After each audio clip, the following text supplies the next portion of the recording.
नमस्कार, मी संतोष सुतारने. आपण पाहतात सेल माझा.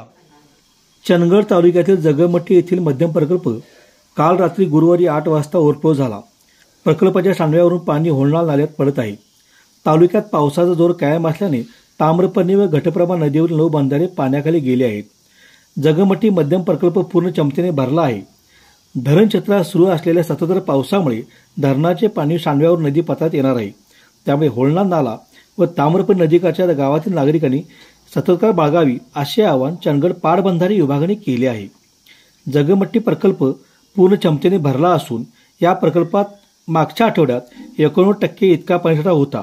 मात्र 8 दिवसात हा प्रकल्प 100% भरला आहे. जगमट्टी प्रकल्प पूर्ण क्षमतेने भरल्याशिवाय व सांडव्यावरून पाणी पडल्याशिवाय आजपर्यंत होळनाळ नाल्याला कधीही पूर आला नव्हता. हा प्रकल्प गत साली 4 ऑगस्ट रोजी भरला होता. पावसाने तालुक्यात जोर घेतल्यामुळे यावर्षी हा प्रकल्प गतवर्षीपेक्षा 15 दिवस लवकर ओव्हरफ्लो झाला.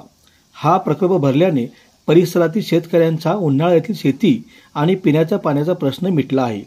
मुसळधार पावसाने घटप्रभा नदीवरील हिंडगाव, कांदळी, सावर्डे, आडकूर, तारेवाडी तसेच कांदडेवाडी तर ताम्रपर्णी नदीवरील उमगाव, नाहवेली, कुर्तनवाडी, आसगाव, चंदगड, कोकरे, हल्लारवाडी हे कोल्हापूर पद्धतीचे बंधारे पाण्याखाली गेले आहेत.